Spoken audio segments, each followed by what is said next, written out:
प्यारे बच्चों, नमस्कार। प्रभाकर मैथ्स ट्यूटोरियल में आपका स्वागत है। आज हम लोग क्लास 12 के मैथ में इंटीग्रल्स यानी कि समाकलन पढ़ेंगे और आज हम लोगों का ये पहला लेक्चर होगा और ये आपका एनसीईआरटी के चैप्टर 7 में दिया हुआ। तो बच्चों, इंटीग्रल्स यानी कि इंटीग्रेशन समाकलन के बारे में सबसे पहले जो मैथमेटिशियन बताए थे उनका नाम है G.W. लेबनिज, जिनका कि कार्यकाल 1646 से 1716 तक, और ये जो है आपके जर्मन मैथमेटिशियन थे। तो बच्चों, मैं आपको इंटीग्रल कैलकुलस पढ़ाने से पहले कुछ जो पुराना जो पूर्व ज्ञान होना चाहिए, मैं थोड़ा उसके बारे में आपसे बात करना चाहता हूँ। तो इसके पहले हम लोग पढ़े थे डिफरेंशियल कैलकुलस, और डिफरेंशियल कैलकुलस में आपने क्या पढ़ा था? तो आपने पढ़ा था कि डेरिवेटिव निकालना, और साथ में पढ़ा था आपने एप्लीकेशन ऑफ डेरिवेटिव। तो डेरिवेटिव निकालने में आप क्या सीखे थे? उसका हम लोग एक ज्योमेट्रिकल मीनिंग पढ़े थे, ज्यामितीय अर्थ पढ़े थे क्या होता है। तो याद कीजिए, ज्यामितीय अर्थ उसका क्या पढ़े थे? आप पढ़े थे कि कोई आपका एक कर्व है, वक्र है, और उस वक्र पे आपका कोई एक स्पर्श रेखा यानी कि टेंजेंट आपका है, टेंजेंट लाइन है, और उस लाइन का जो स्लोप देता है, जो ढाल देता है, वही आपका dy/dx कहलाता है, यानी कि डेरिवेटिव कहलाता है। तो उसी प्रकार से हम लोग इंटीग्रल कैलकुलस में भी इसका क्या यूज है, इससे क्या हम लोग करने जा रहे हैं, इस चीज़ को प्यारे बच्चों हम लोग पढ़ेंगे। तो अभी जो मैं बताया थोड़ा सा उसी को मैं एक बार लिख देता हूँ, ताकि आपका एक रिवीजन भी हो जाए और आपका नोट्स भी बन जाए। तो क्या पढ़े थे बाबू? हम लोग सबसे पहले पढ़े थे डिफरेंशियल कैलकुलस।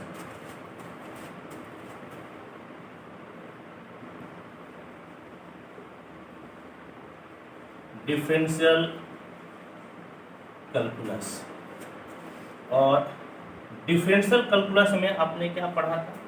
आप पढ़े थे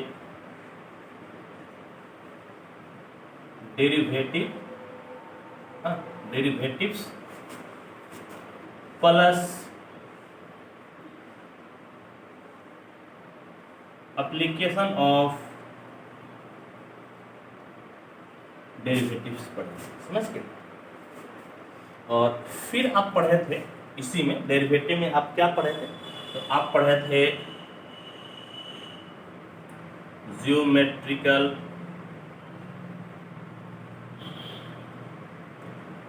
meaning of derivative.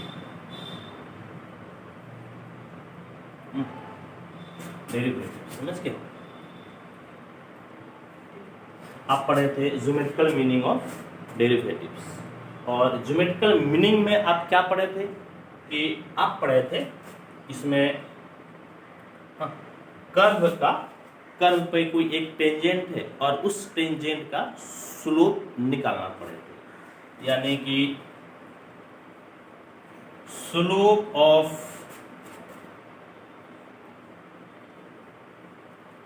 Tangent line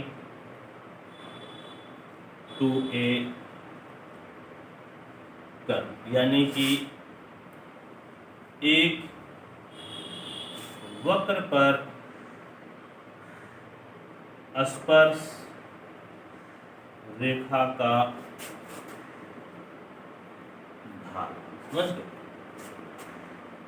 यही हम लोग पढ़े थे। यानी कि इस प्रकार से था आपका, ये आपका कोई एक सपोज की कर्व है, y बराबर fx, और ये आपका बाबू टेंजेंट यानी कि स्पर्श रेखा, और इस स्पर्श रेखा का जो स्लोप होगा, समझ गए, स्लोप यानी कि जो ढाल होगा वह आपका dy/dx देता है, समझ गए। तो यही हम लोग पुराना पढ़े थे, और आपको याद भी होगा जब हम लोग टेंजेंट और नॉर्मल पढ़े थे तो इस तरह से हम लोग जो है स्लोप निकालते थे, समझ गए बच्चों। तो ये आपका डिफरेंशियल कैलकुलस में क्या पढ़े थे, मैं थोड़ा सा आपको रिवीजन करा दिया, ठीक। और अब इंटीग्रल कैलकुलस में हम लोगों को क्या पढ़ना है, तो इंटीग्रल कैलकुलस में हम लोग इस तरह से पढ़ेंगे इंटीग्रल कैलकुलस। हालांकि यहाँ तो मैं लिखा हूँ इंटीग्रल, बोलिएगा सर कैलकुलस कहाँ से आ गया, तो कैलकुलस का ही आपका एक पार्ट है। तो इंटीग्रल कैलकुलस में हम लोग जो बेसिक क्या पढ़ेंगे, क्यों पढ़ेंगे, तो ये आपका है इस प्रकार से इंटीग्रल कैलकुलस। इसमें हम लोग क्या करने जाएंगे, इसमें हम लोग डिफरेंशियल कैलकुलस पढ़े, इसलिए पढ़े क्योंकि कोई आपका कर्व है, इस कर्व पर हम लोग टेंजेंट का स्लोप निकाल सकें।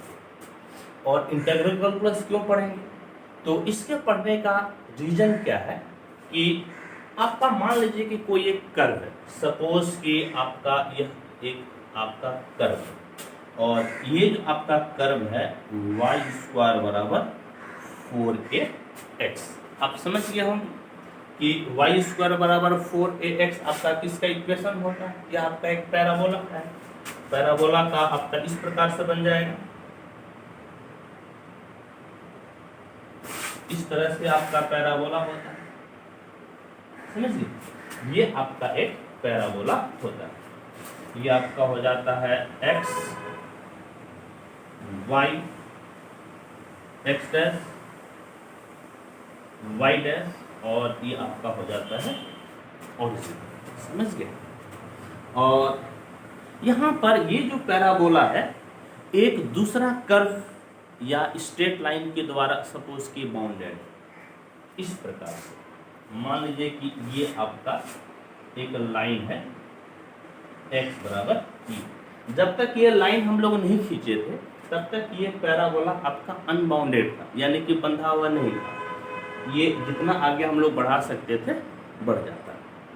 लेकिन अब क्या हुआ कि इस पैराबोला को हमने एक लाइन x = a के द्वारा इसे बांध दिया। तो देखिए, तो अब जो क्लोज रीजन है, क्लोज रीजन आपका क्या मिला, यानी कि जो बंद एरिया है, बंद एरिया आपको क्या मिला, तो बंद एरिया बाबू आपको मिला ये,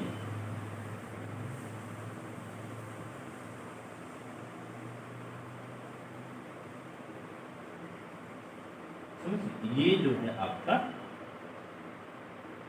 क्लोज्ड रीजन, यानी कि बंद आपका बंद आपका क्षेत्र है।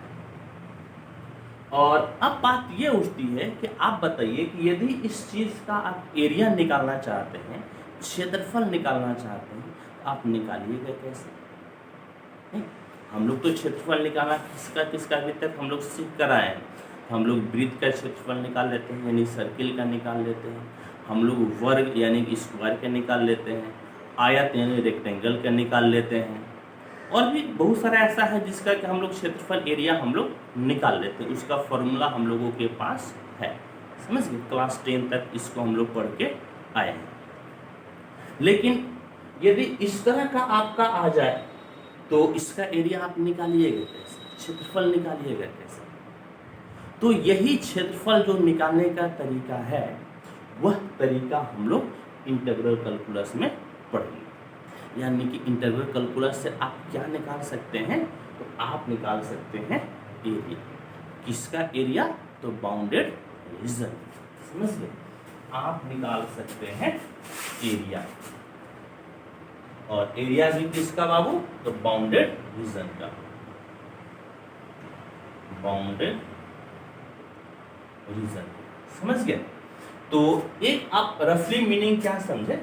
रफली मीनिंग यही समझे कि इंटीग्रल कैलकुलस में हम लोग कोई एक क्षेत्र होगा जो बाउंडेड होगा, और उस बाउंडेड क्षेत्र का रीजन का हम लोग एरिया को निकालेंगे, क्षेत्रफल को निकालेंगे।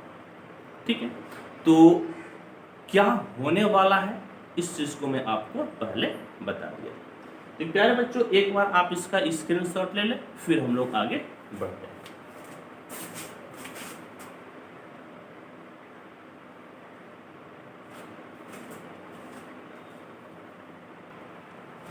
तो बच्चों, हम लोग इंटीग्रल कैलकुलस में और क्या क्या पढ़ेंगे, तो मैं यहाँ पर लिख देता हूँ। पहले क्या क्या पढ़ना है ये आपको मालूम होना चाहिए। तो इंटीग्रल कैलकुलस में हम लोग पढ़ेंगे इंटीग्रल कैलकुलस में हम लोग क्या पढ़ेंगे, तो हम लोग इसमें पढ़ेंगे इंटीग्रल्स, यानी कि इंटीग्रेशन निकालना, जो कि आपका दो भागों में आएगा। एक आपका आएगा इंडेफिनिट इंटीग्रल, फिर इसमें हम लोग पढ़ेंगे डेफिनिट इंटीग्रल्स। इसके बाद इसका एप्लीकेशन आ जाता है एप्लीकेशन ऑफ इंटीग्रल्स, बल्कि आप डेफिनिट इंटीग्रल्स कर सकते हैं। एप्लीकेशन ऑफ इंटीग्रल यानी कि डेफिनिट इंटीग्रल में आप क्या पढ़िएगा, तो यह दो भागों में आपका बढ़ जाता है। एक हो जाता है एरिया ऑफ बाउंडेड रीजन्स, और दूसरा आपका हो जाता है डिफरेंशियल इक्वेशंस। समझिए, यानी कि इंटीग्रल कैलकुलस में हम लोगों को क्या क्या पढ़ना है, तो एक हम लोगों को पढ़ना है इंडेफिनिट इंटीग्रल्स, दूसरा पढ़ना है हम लोगों को डेफिनिट इंटीग्रल्स, फिर हम लोगों को एप्लीकेशन ऑफ इंटीग्रल्स, या यूं कहें कि एप्लीकेशन ऑफ डेफिनिट इंटीग्रल्स पढ़ना है। और ये दो भागों में बढ़ जाता है। एक हो जाता है एरिया ऑफ बाउंडेड रीजन्स, और डिफरेंशियल इक्वेशन हम लोग पढ़ते हैं। और बच्चों, जो अपना आपका इंडेफिनिट और डेफिनिट इंटीग्रल के बीच में एक कनेक्शन होता है, समझ गए, एक कनेक्शन होता है, और इस कनेक्शन को हम लोग बोलते हैं फंडामेंटल थ्योरम ऑफ कैलकुलस। इस चीज को हम लोग बोलते हैं फंडामेंटल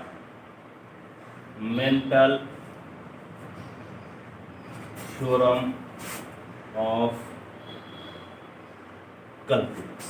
समझिए, तो आपको एक बेसिक आइडिया लग गया है कि क्या क्या पढ़ने जा रहे हैं। सबसे पहले इंडेफिनिट इंटीग्रल, फिर डेफिनिट इंटीग्रल, इसके बीच में जो कनेक्शन है उसको हम लोग पढ़ेंगे, और फिर हम लोग एप्लीकेशन ऑफ डेफिनिट इंटीग्रल्स पढ़ेंगे, जिसमें दो चीज आएगा, एक आएगा एरिया ऑफ बाउंडेड रीजन्स, और दूसरा आपका आएगा डिफरेंशियल इक्वेशन। समझ गए बच्चों? तो मुझे होप कि आपको इतना बिल्कुल समझ में आया होगा। ठीक है, तो अब जो है बाबू, अब आपका बात क्या होती है कि जो इंटीग्रेशन हम लोग पढ़ेंगे, हाँ, ये भी पढ़ने का आपका दो तरीका होगा। इंटीग्रेशन पढ़ने का दो तरीका होगा। क्या तरीका होगा? इंटीग्रेशन पढ़ने का दो तरीका होगा। एक तरीका होगा आपका रिवर्स प्रोसेस ऑफ डिफरेंशिएशन। समझ गए? क्या बोले बाबू? तो रिवर्स प्रोसेस ऑफ डिफरेंशिएशन, और दूसरा होगा इंटीग्रेशन इज समेशन। समझ गए? क्या बोले? तो हम बोले कि आपको इंटीग्रेशन पढ़ने का भी दो तरीका है। क्या तरीका है? एक है रिवर्स प्रोसेस ऑफ डिफरेंशिएशन, यानी कि डिफरेंशिएशन का जस्ट उल्टा, और दूसरा है इंटीग्रेशन इज समेशन, यानी कि इसका दूसरा मीनिंग होता है कि समेशन को ही हम लोग इंटीग्रेशन बोलते हैं। और जो इंटीग्रेशन का जो सिंबल है वो एक्चुअली में सम से ही लिया गया है। क्या इसको लिखेंगे हम लोग? The symbol of integration is, ये इस तरह से एक बड़का एस हम लोग लिख देते हैं, समझ गए? इसको आप जो है कि घेर दीजिए। The symbol of integration is, ये आपका एक्चुअल में एस होता है, और इस एस को कहाँ से लिया गया है? तो सम से ही लिया गया है। जैसे ये आपका जो सम है ना, ये सम का आपका पहला लेटर एस है, यही से हम लोग इसका सिंबल उठाते हैं। The symbol of integration is, यह बड़की एस,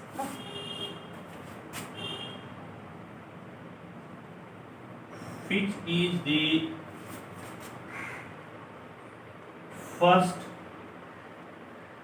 letter of sum। तो क्या देखे बाबू, इंटीग्रेशन पढ़ने का दो तरीका है, एक रिवर्स प्रोसेस ऑफ डिफरेंशिएशन और इंटीग्रेशन इज समेशन।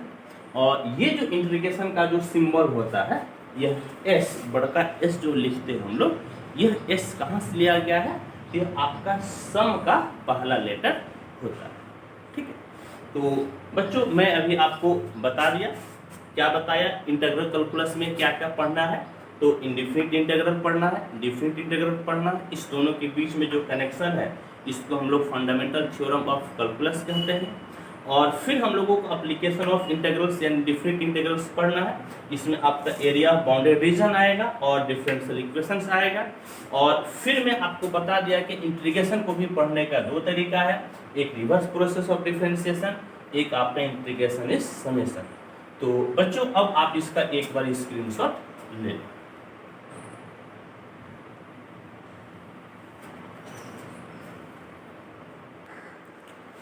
आइए अब हम लोग देखते हैं कि इसका यूजेस कहाँ है। समझिए, यदि कोई भी चीज़ आप पढ़ते हैं तो इसका यूज़ तो पता आपको चलनी चाहिए ना। तो एक यूज़ तो हम लोगों को पता चल गया। क्या पता चल गया? कि आपको एरिया निकालना में इसका यूज़ है, और कहाँ कहाँ इसका यूज़ हम लोग कर सकते हैं, तो वो मैं आपको बताता हूँ। यूसेज,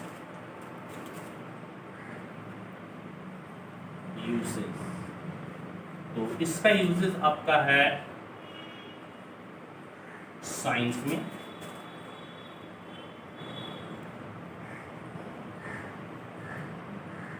इंजीनियरिंग में,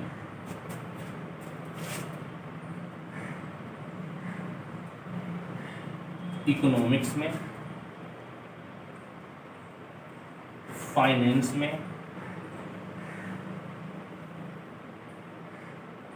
प्रोबेबिलिटी में, और भी कई सारे ऐसे ब्रांचेज हैं जहां पर हम लोगों को इंटीग्रल्स का यूज़ है, इंटीग्रेशन का यूज़ है। ठीक है, तो आइए बच्चों, अभी जो हम लोग पहला केस पढ़ रहे थे क्या था कि integration as a reverse process of differentiation. तो सबसे पहले हम लोग इसी को पढ़ते हैं। तो आइए बच्चों हम लोग पढ़ते हैं integration is an inverse process of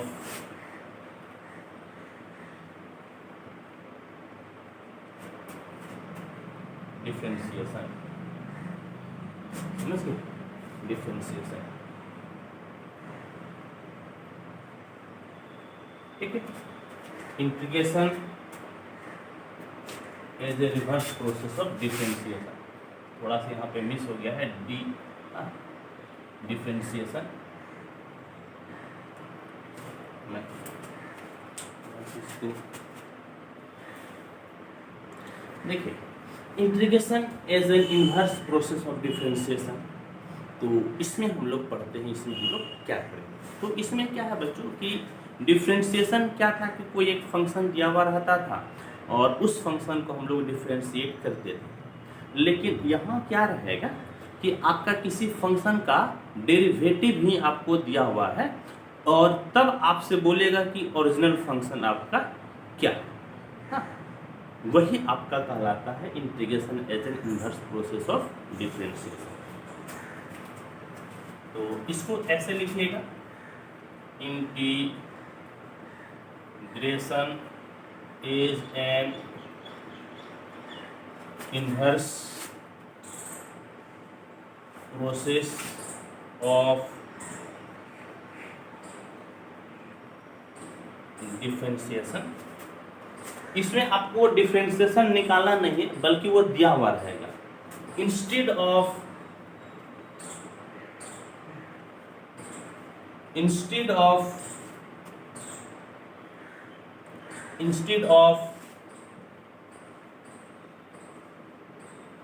differentiating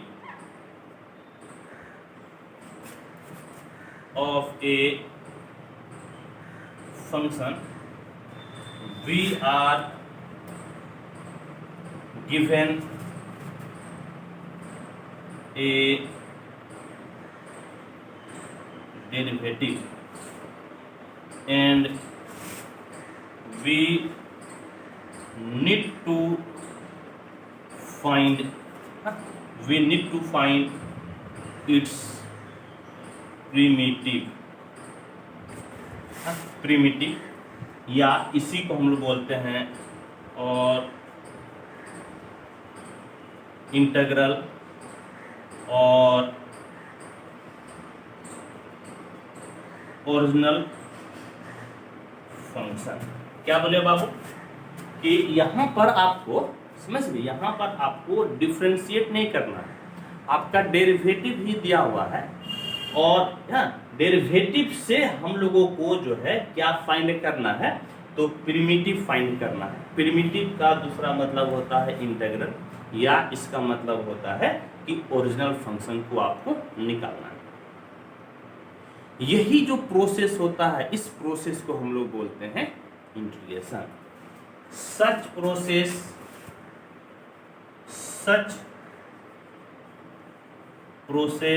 is called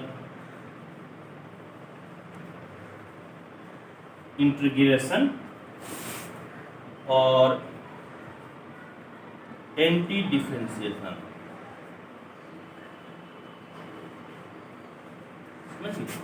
इसी प्रोसेस को हम लोग क्या बोलते हैं, इंटीग्रेशन या एंटी डिफरेंशिएशन। यानी कि आपका डिफरेंशिएशन का उल्टा जो है आपका क्या हो गया, इंटीग्रेशन। यानी कि एंटी डिफरेंशिएशन इसका मतलब ये हो गया, एंटी का मतलब जस्ट आपका उल्टा हो गया। तो इससे आपको इंटीग्रेशन की क्या डेफिनेशन मिला, तो इंटीग्रेशन का डेफिनेशन मिल गया कि आपको किसी फंक्शन का प्रिमिटिव निकालना यानी कि इंटीग्रल निकालना यानी कि ओरिजिनल फंक्शन निकालना ही आपका क्या कहलाता है, तो आपका कहलाता है इंटीग्रेशन। हाँ, that is to find the integral या primitive of a function is called integration. यानी कि किसी फंक्शन का इंटीग्रल निकालना या प्रिमिटिव निकालना को ही हम लोग क्या बोलते हैं, तो इसको हम लोग बोलते हैं इंटीग्रेशन। समझ गए?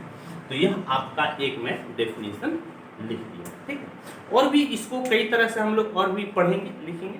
तो पहले तो मैं कहूँगा कि इस चीज़ को आप क्या कीजिए, तो इस चीज़ को पहले आप स्क्रीनशॉट ले ले, फिर हम लोग इसको कुछ एग्जाम्पल के माध्यम से समझते हैं। आइए बच्चों, आप इसके स्क्रीनशॉट ले लें।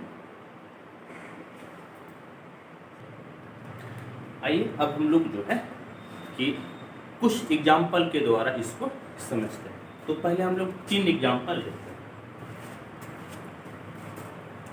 Let us consider the following examples. पहला, d by D x of sine x बराबर क्या होता है, कॉस एक्स। आप जानते हैं d by D x of x cube by 3, तो क्या हो जाएगा बाबू, 1/3 बाहर और एक्स क्यूब का कितना 3x², यानी कि सिंपली आपका कितना हो जाएगा, आपका हो जाएगा x²। और number 3, d by D x of e पे पावर x बराबर ई पे पावर x। नहीं, साइन x का डिफ्रेंसिएशन होता है cos x, x³/3 का डिफ्रेंसिएशन हो जाएगा x², जैसा कि मैं यहाँ पर सॉल्व करके आपको बता दिया। 1/3 कांस्टेंट है बाहर और x³ का 3x², 3 कट गया तो x² बच गया। और e पे पावर x का आपका डिफ्रेंसिएशन होता है e पे पावर x। तो देखिए हम लोग क्या पढ़े कि आपका जो है यहाँ पर डिफ्रेंशिएट नहीं करना है, यानी कि किसी फंक्शन का डेरिवेटिव दिया हुआ है, जैसे कि साइन एक्स का डेरिवेटिव कितना दिया हुआ है, कॉस एक्स, ये आपका पहले ही दिया हुआ है, आपको जो है कि यहाँ पर निकालना नहीं है। x³/3 का डेरिवेटिव कितना दिया हुआ है, x²। e पे पावर x का डेरिवेटिव कितना है, तो e पे पावर x है। तो इसके पहले मैं आपको क्या डेफिनेशन बताया था, एंटी डिफरेंशिएशन इंटीग्रेशन का क्या मैं आपको बताया था कि इसमें क्या है कि आपको डिफरेंशिएशन नहीं करना है, आपको ऑलरेडी पहले डेरिवेटिव दिया हुआ है, समझ गए, cos x x² e पे पावर x दिया हुआ है, ठीक, ये ऑलरेडी आपका दिया हुआ है। तो इसका जो है कि एंटी डेरिवेटिव जो ज्ञात करने का तरीका होता है वही आपका इंटीग्रेशन कहलाता है। यानी कि cos x का एंटी डेरिवेटिव कितना हो गया, तो sin x। देखिए sin x का डेरिवेटिव कितना, cos x, तो cos x का एंटी डेरिवेटिव कितना हो जाएगा, sin x, यानी कि उल्टा। x³/3 का डेरिवेटिव कितना हुआ, तो x², तो x² का एंटी डेरिवेटिव कितना हो जाएगा, x³/3। e पे पावर x का डेरिवेटिव कितना हो गया, e पे पावर x, तो e पे पावर x का एंटी डेरिवेटिव कितना हो जाएगा, e पे पावर x। लिखिएगा, हाँ लिखिएगा, देयरफॉर एंटी डेरिवेटिव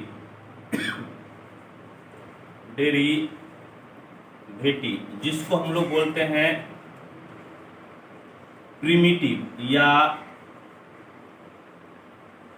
इंटीग्रल्स, समझ गए। एंटी डेरिवेटिव का कई सारा मैं नाम बता दिया, क्या नाम मैं बताया, तो इसको हम लोग प्रिमिटिव भी बोलते हैं या इसको हम लोग इंटीग्रल भी बोलते हैं। देयरफॉर एंटी डेरिवेटिव ऑफ या प्रिमिटिव या integrals of cos x is sin x,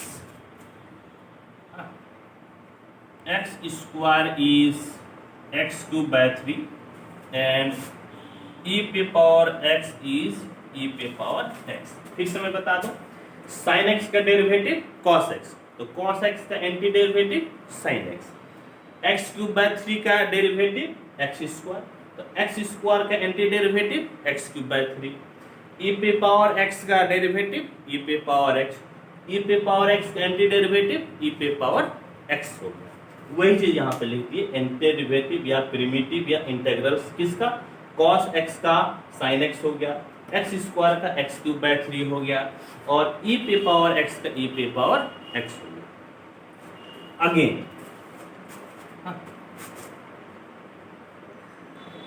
again देखिए, तो d/dx of sin x plus c, जहां पर c आपका एक कांस्टेंट, समझिए c आपका क्या है, एक कांस्टेंट है, तो sin x का डिफरेंशिएशन कितना हो जाएगा, cos x, और c तो कांस्टेंट है, इसका 0 हो जाएगा, नहीं तो 0 लिखना जरूरी नहीं है। फिर आपका d/dx of x³/3 plus c, तो फिर इसका तो वही हो जाएगा x² हो जाएगा, क्योंकि c कांस्टेंट है तो ये तो 0 हो जाएगा। हाँ, इसका एक्स स्क्वायर हो गया, and D by D x of e पे पावर x प्लस सी, ये भी आपका कितना हो गया, e पे पावर x सी हो गया। तो अब आप यहाँ पर क्या कहिएगा, आप कहिएगा कि सर यहाँ पर तो cos x का anti derivative sin x plus c हो गया, यानी कि cos x का इंटीग्रल कितना हो गया, sin x plus C, X square का इंटीग्रल कितना हो गया, एक्स क्यूब बाय 3 प्लस सी, और e पी पावर x का इंटीग्रल कितना हो गया, एंटी डेरिवेटिव कितना हो गया, प्रिमिटिव कितना हो गया, e पी पावर x प्लस सी। जबकि यहाँ पर जस्ट पहले आप बोले थे कि cos x का एंटी डेरिवेटिव sin x, यहाँ पर आप बोल रहे हैं कि cos x का anti derivative sin x plus c. तो हेयर क्या लिखिएगा, हेयर एंटी डेरिवेटिव, या इसको क्या बोलते हैं, प्रिमिटिव या इंटीग्रल, या integral of cos x is sin x plus C, X square is X cube by 3 plus C, and e पे पावर x इज e पे पावर x प्लस सी। ठीक है, अब देखिए आप क्या बोलने लगे, आप यहाँ बोले थे कि cos x का एंटी डेरिवेटिव sin x है, यहाँ पे बोल रहे हैं कि cos x का anti derivative sin x plus c, यहाँ आप बोले थे कि x स्क्वायर का anti derivative x cube by 3 है, आप यहाँ पे बोल रहे हैं कि x स्क्वायर का anti derivative x cube by 3 plus c है। आप यहाँ पे बोले थे e पे पावर x का एंटी डेरिवेटिव e पे पावर x है, और आप यहाँ पर बोल रहे हैं कि e पे पावर x का एंटी डेरिवेटिव e पे पावर x प्लस सी है, जहाँ पर c आपका एक कांस्टेंट है, आर्बिट्रेरी कांस्टेंट, समझ गए। c आपका क्या है, तो c सबसे पहले बिलोंग्स टू r, यानी कि रियल नंबर ही होगा, और इसको बोलते हैं आर्बिट्रेरी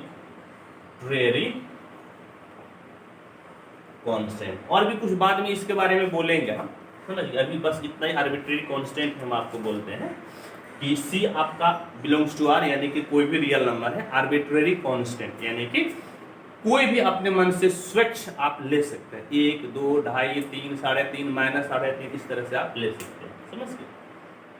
तो कहने का मतलब क्या है कि यहाँ तो एक लोचा लग गया, गड़बड़ हो गया। गड़बड़ ये हो गया, एंटी डेरिवेटिव कभी कुछ आता है कभी कुछ आता है।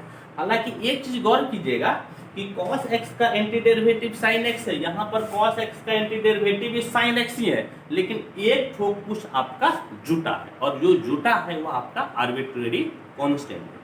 कहने का मतलब है कि एंटी डेरिवेटिव जो है यह आपका यूनिक नहीं होता, समझ गए, यानी कि अद्वितीय आपका नहीं होता। इस चीज से हम लोगों को यही सीखने को मिलेगा। तो क्या लिखिएगा, 10 एंटी डेरिवेटिव, ब्रैकेट में लिख दीजिए, प्रिमिटिव इंटीग्रल ऑफ ए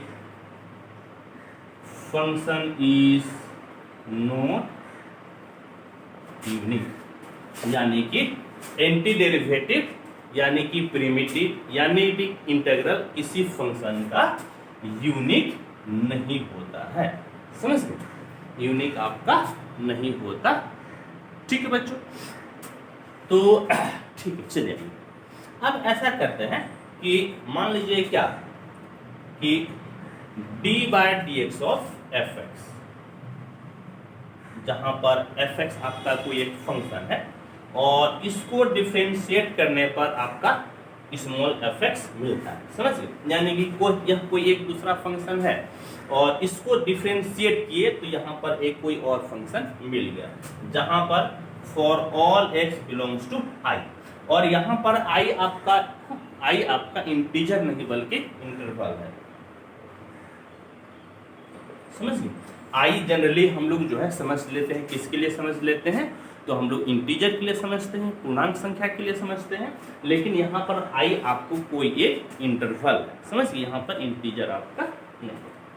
तो ऑल्सो हम लोग इसको ऐसा भी लिख सकते हैं कि d/dx ऑफ fx प्लस सी, तब भी ये fx के बराबर होगा, जहां पर for all x belongs to i। समझ गए? जहां पर आपका x क्या है, तो x आपका i इंटरवल में है। तो fx को भी डिफरेंशिएट कर रहे हैं, मैंने बड़की fx को डिफरेंशिएट कर रहे हैं तो छोटकी fx आ रहा है, बड़की fx प्लस सी को डिफरेंशिएट कर रहे हैं तब भी आपका छोटकी सिर्फ fx ही आ रहा है। तो इसका मतलब क्या हुआ? इसका मतलब कि fx का एंटी डेरिवेटिव कितना हो गया, fx, या यहाँ से fx का एंटी डेरिवेटिव कितना हो गया, fx प्लस सी। यानी कि यहाँ पर एक फैमिली मिलता है, समझ गए, जहाँ पर c का मान आपका कुछ भी हो सकता है, कोई भी रियल नंबर आपका हो सकता है। यहाँ पर लिखिएगा तो लिख दीजिएगा, क्या लिखिएगा, c बिलोंग्स टू r। इस चीज को हम लोग कांस्टेंट ऑफ इंटीग्रेशन कहते हैं। क्या कहते हैं? Constant of integration. समझ गए क्या बोलते हैं बाबू? तो कांस्टेंट ऑफ इंटीग्रेशन इसको हम लोग बोलते हैं। तो यहाँ पर fx प्लस सी fx का एंटी डेरिवेटिव है, यानी कि आपका फैमिली, समझ गए, c का अलग अलग मान के लिए अलग अलग आपको वैल्यू मिलेगा। लिखिएगा 10 fx plus c is the family of anti-derivatives of the function f। समझ गए? यानी कि fx प्लस सी आपका फैमिली ऑफ एंटी डेरिवेटिव्स है, किसका? तो आपका fx। ठीक है बच्चों, तो होप कि आपको इतना भी समझ में आया होगा। तो पहले तो मैं बोलूँगा कि बाबू इस चीज़ को आप लिखिए, और इसको जो है ना एक आपका लिखने का तरीका भी है। क्या तरीका है मैं सोचता हूँ कि यहाँ पर आपको मैं या फिर मैं इसके बाद बता दूंगा, पहले इसको आप एक बार स्क्रीनशॉट ले लें तब फिर मैं बताऊँगा। ठीक, तो आइए बच्चों पहले आप इसका स्क्रीनशॉट ले लें।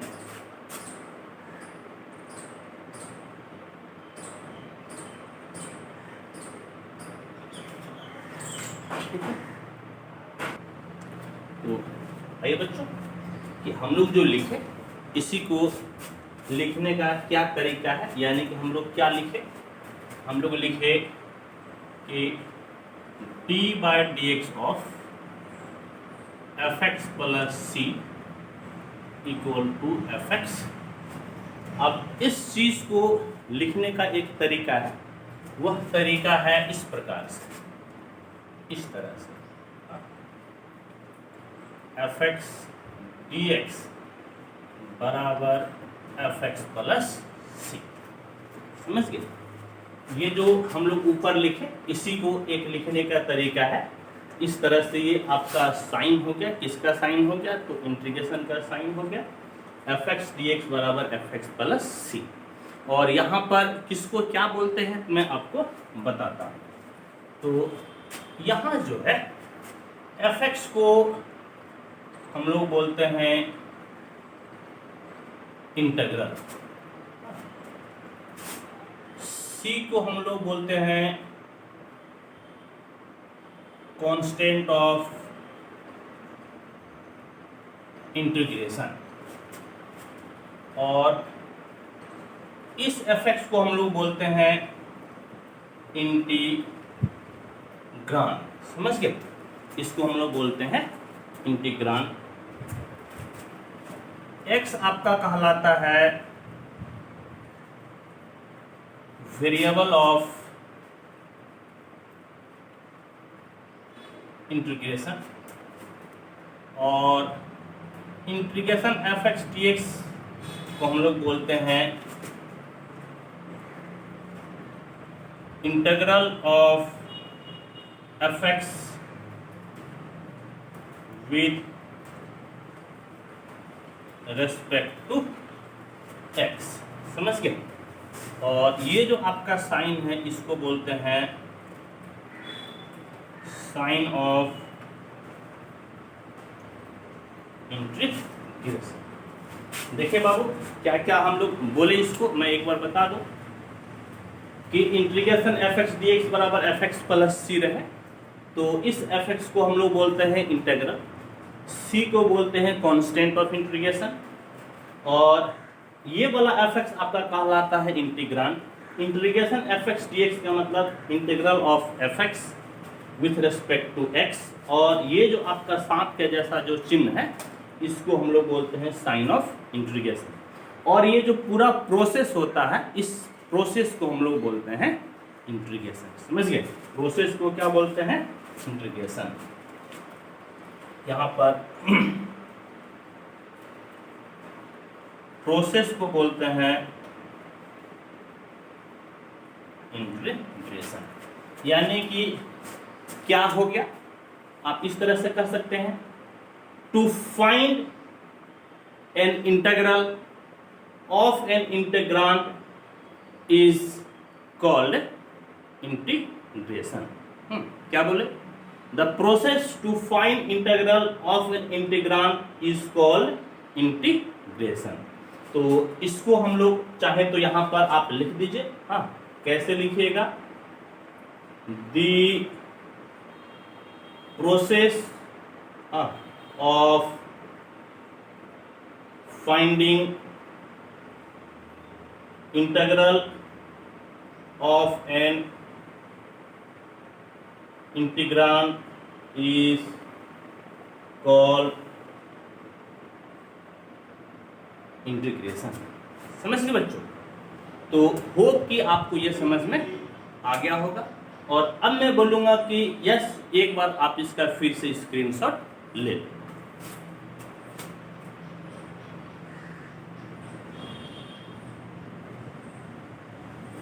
ठीक बच्चों, आइए बच्चों, अब हम लोग कुछ फॉर्मूला को डिराइव करते हैं। हाँ, देखिए,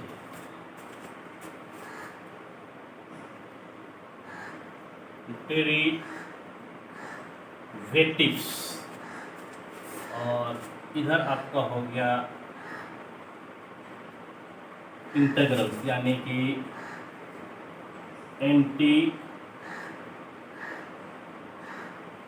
डेरिवेटिव्स। ठीक है? तो देखिए, हम लोग कुछ फॉर्मूला को अब निकालते हैं। कैसे निकलेगा?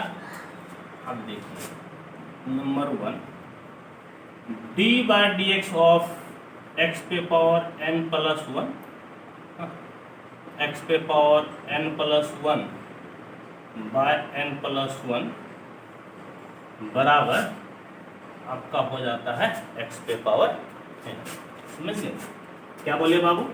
कि d by D x of x पे power n plus 1 by n plus 1, इसको यदि आप डिफ्रेंशिएट कीजिएगा तो कितना हो जाएगा? x पे power n।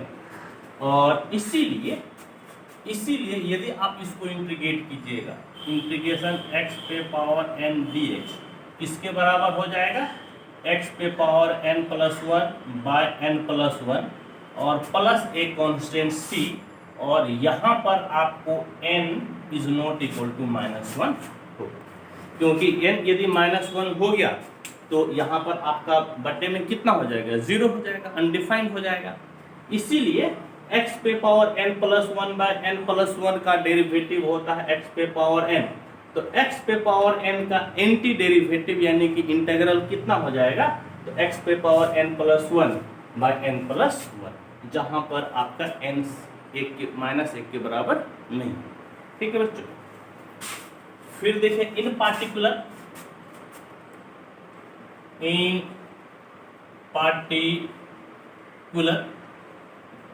d by D x of x, यानी कि x का डिफरेंशिएशन। तो x का डिफरेंशिएशन कितना होता है? 1 होता है। देयरफॉर d बाय, बल्कि d बाय नहीं, देयरफॉर आपका क्या हो जाएगा बाबू? इंटीग्रेशन, यदि एक का आपका एंटी डेरिवेटिव कितना हो जाएगा? एक का एंटी डेरिवेटिव, यानी एक को छोड़ दीजिएगा तो आपको क्या मिलेगा? dx ही मिलेगा। तो तो इसका एंटी डेरिवेटिव आपका कितना हो जाएगा, तो आपका हो जाएगा x। क्या बोले, एक बार फिर से सुनिएगा। हम बोले कि x का डेरिवेटिव आपका होता है 1, तो 1 का एंटी डेरिवेटिव कितना हो जाएगा, x। 1 का एंटी डेरिवेटिव यानी कि इंटीग्रल कितना हो जाएगा, तो आपका हो जाएगा x, और साथ में एक कांस्टेंट आप जोड़ दीजिए c। ठीक है, और फिर देखिए और भी मैं बहुत सारा फॉर्मूला आपको बताऊंगा।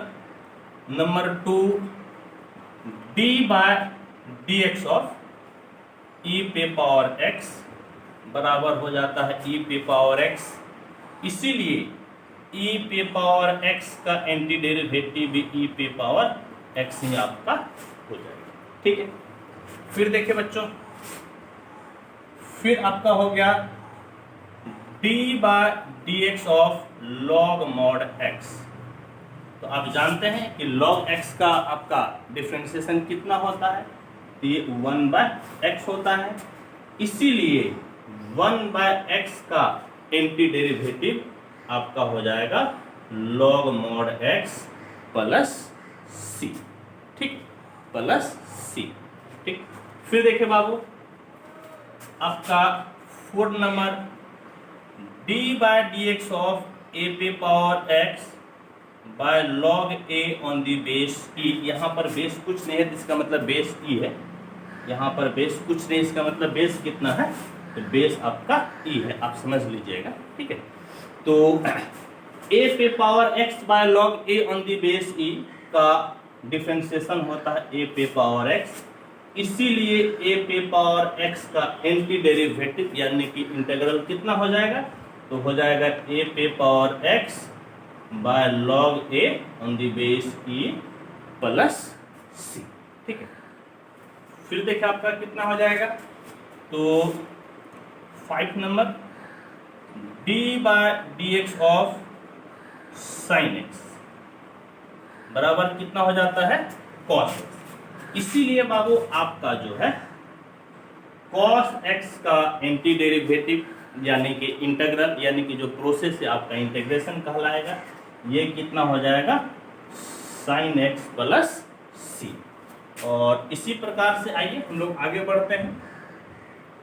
6 number, d/dx of minus cos x। तो cos x का तो होता है माइनस sin x, तो माइनस cos x का sin x हो जाएगा, कितना हो जाएगा, sin x। हाँ, तो यहाँ पर एक आप लाइन खींच लीजिए, तो आपका जो है कि sin x का एंटी डेरिवेटिव आपका कितना हो जाएगा, minus cos x plus c।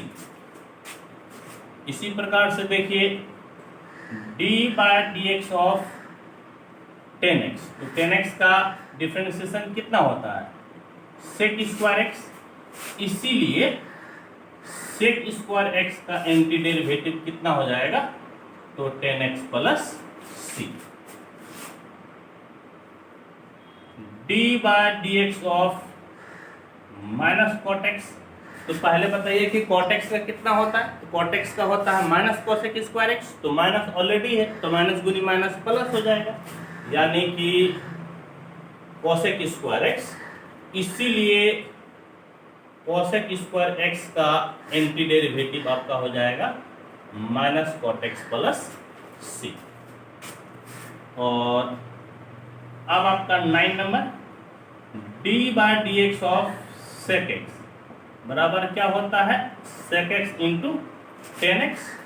तो आपका sec x इंटू 10x का एंटी डेरिवेटिव कितना हो जाएगा, तो sec x प्लस c। बिल्कुल सब दिख रहा है। ठीक है, और 10 number, d/dx of minus cosec x। तो cosec x का होता है minus cosec x into cot x, तो ऑलरेडी माइनस है तो प्लस हो जाएगा, तो आपका cosec x into cot x। तो anti derivative of cosec x into cot x dx बराबर minus cosec x plus c। ठीक है, और फिर थोड़ा सा मैं इसको मिटा कर मैं ऐसे कर देता हूँ। 11 number, d by D x of sine inverse x बराबर 1 by under root 1 minus x square होता है। इसीलिए आपका 1 by under root 1 minus x square का एंटी डेरिवेटिव हो जाएगा sine inverse x plus c. फिर देखिए बाबू, d by D x of minus cos inverse x. तो कॉस इनवर्स एक्स का जो डिफरेंशिएशन होता है minus 1 by under root 1 minus x square होता है। आपने ऑलरेडी माइनस को पहले ले लिया है तो प्लस ही हो जाएगा 1 by under root 1 minus x square. इसीलिए 1 by under root 1 minus x square का एंटी डेरिवेटिव हो जाएगा minus cosec inverse x plus c.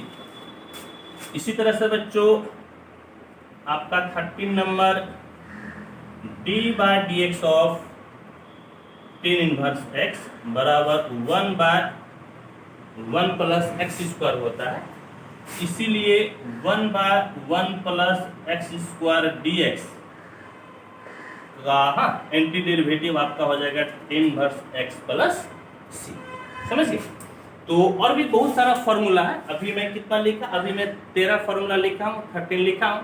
तो मैं तो कहूँगा कि बाबू पहले एक बार इसका आप स्क्रीनशॉट ले लें और फिर मैं कुछ और फॉर्मूला को लिखता हूँ। ठीक है, आइए।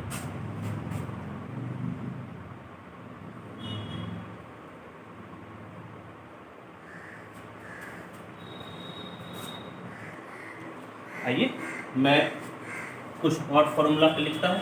13 तक हो गया था। 14 नंबर देखिए कि d by D x of minus cot inverse x बराबर 1 बाय 1 प्लस एक्स स्क्वायर होता है। इसका मतलब हो गया कि integration 1 by 1 plus x square d x बराबर minus cot inverse x plus c. फिर देखिए बाबू 15 d by D x of sec inverse x बराबर होता है 1 by x under root x square minus 1। इसीलिए 1 by x under root x square minus x का anti derivative primitive या integral आपका कितना हो जाएगा? तो आपका हो जाएगा sec inverse x plus c. इसी प्रकार से d by D x of minus cosec inverse x. तो कोसेक इनवर्स एक्स का differentiation 1 by minus 1 by x under root x square minus 1 होता है। तो ऑलरेडी माइनस है तो प्लस हो जाएगा 1 by x under root x square minus 1। इसीलिए 1 by x under root x square minus x का एंटी डेरिवेटिव हो जाएगा minus cosec inverse x plus c. फिर बाबू d by D x of sine inverse x by a बराबर होता है 1 by under root a square minus x square. इसीलिए 1 by under root a square minus x square d x बराबर हो जाएगा sine inverse x by a plus c. 18 number d by D x of minus cosec inverse x by a बराबर 1 by under root a square minus x square होता है। इसीलिए 1 by under root a square minus x square का anti derivative हो जाएगा minus cos inverse x by a plus c. 19 number d by D x of 1 by a sec inverse x by a बराबर होता है 1 by x under root x square minus a square x square minus a square. इसीलिए आपका 1 by x under root x square minus a square d x बराबर हो जाएगा 1/a sec inverse x/a plus c। और देखिए आपका 20 number क्या हो जाएगा, d/dx of -1/a cosec inverse x/a बराबर होता है 1/x under root x square minus a square. इसीलिए 1/x under root x square minus a square dx बराबर -1/a cosec inverse x/a plus c हो जाएगा। ठीक है, होप कि बच्चों आप लोग को ये बिल्कुल ही समझ में आ रहा होगा, कोई दिक्कत नहीं होगा। और देखिए आपका 21 number d/dx of log sin x। तो पहले log sin x का कितना हो जाएगा 1/sin x, फिर sin x का cos x, यानी कि cos बाय आपका समझ गए, cos बाय कितना हो गया sin। तो cos बाय sin का मतलब कितना, तो आपका हो गया cot x। इसीलिए आपका cot x का antiderivative log sin x plus c।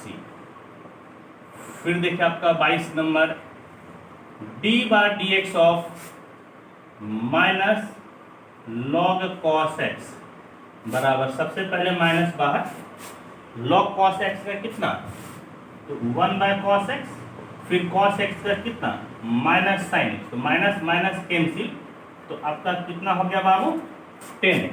समझ गए, कितना हो गया 10x। इसीलिए जो है 10x का एंटी डेरिवेटिव हो जाएगा minus log cos x plus c। समझ minus log cos x plus c। इसको आप ऐसे भी लिख सकते हैं log cos x पे पावर आप -1 दे दीजिए, यहाँ पे बाहर -1 है ना, तो ये आपका क्या हो जाएगा, log का प्रॉपर्टी होता है, ये पावर में आ जाता है। और अब इसको आप ऐसे भी लिख सकते हैं log 1/cos x plus c। और 1/cos किसके बराबर हो जाता है, sec के बराबर, यानी कि log sec x plus c। यानी कि कहने का मतलब है कि 10x का जो इंटीग्रल है, यानी कि जो एंटी डेरिवेटिव है, वह आपका minus log cos x plus c होगा या log sec x plus c। ठीक है बच्चों, तो मैं कहूंगा कि पहले आप इसका एक बार स्क्रीनशॉट ले ले और मैं कुछ और फॉर्मूला पर लिखता हूं।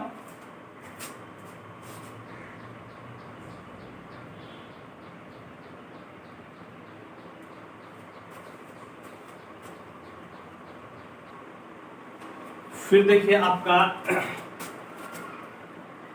d/dx of 1/a tan inverse x/a बराबर होता है 1/a square plus x square. इसीलिए 1/a square plus x square का दिख रहा है यहाँ तक, हाँ ठीक है, इसका इंटीग्रल हो जाएगा 1/a tan inverse x/a plus c। और अब आपका 24 नंबर d/dx ऑफ -1/a और आपका जो है cot इनवर्स x/a बराबर होता है 1/a square plus x square. इसीलिए 1/a square plus x square का इंटीग्रल हो जाएगा -1/a cot inverse x/a plus c। और अब बाबू आपका 25 number d/dx of log sec x plus tan x। तो देखिए तो क्या हो जाएगा, पहले log है तो बटे में हो जाएगा 1/sec x plus tan x, फिर sec x का कितना sec x into tan x, और tan x का हो गया sec स्क्वायर x। तो ऊपर से आप sec x कॉमन ले लीजिए, तो क्या बच जाएगा sec x plus tan x, और नीचे आपका है sec x plus tan x। ये दोनों कैंसिल, यानी कि कितना हो गया आपका हो गया sec x। और इसीलिए जब आप sec x का एंटी डेरिवेटिव निकालिएगा तो log mod sec x plus कितना हो जाएगा 10x प्लस c। यहाँ पे मैं मॉड दे दिया, समझ गए। हालांकि जब बहुत ज़्यादा यूज़ करते हैं तो मॉड नहीं भी दीजिएगा तो काम चलेगा। हालांकि लॉग में मॉड इसलिए दे देते हैं क्योंकि लॉग आपका निगेटिव के लिए डिफाइंड नहीं है, इसीलिए हम लोग यहाँ पर मॉड लगा दिए, समझिए, और कोई बड़ी बात नहीं, ठीक। और बाबू अब आपका जो है 16 नंबर d/dx ऑफ लॉग, समझिए, log cosec x minus cot x। तो पहले क्या है 1 हो जाएगा कितना cosec x minus cot x, फिर cosec x का कितना minus cosec x into cot x, और आपका माइनस है तो माइनस दे दीजिए, और cot x का माइनस cosec स्क्वायर x, एक माइनस पहले है तो प्लस आपका हो गया cosec स्क्वायर x। और अब बच्चों देखिए तो आप यहां से क्या कीजिए, तो आप ऐसा कीजिए बाबू कि आप कॉमन ले, समझ गए। तो क्या कॉमन आएगा आपका cosec x कॉमन आ जाएगा, तो यहां पर क्या बच जाएगा cosec x, और यहां पर माइनस बच जाएगा आपका cot x, और बटे में आपका हो गया cosec x minus cot x, ये दोनों कैंसिल।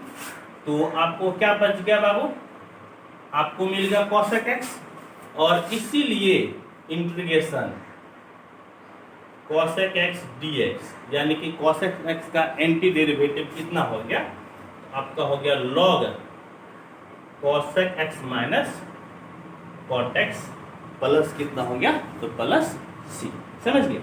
तो अभी मैं कितना फॉर्मूला लिखा, तो अभी टोटल मैं आपको 26 फॉर्मूला को अभी मैं लिखा हूं, ठीक है।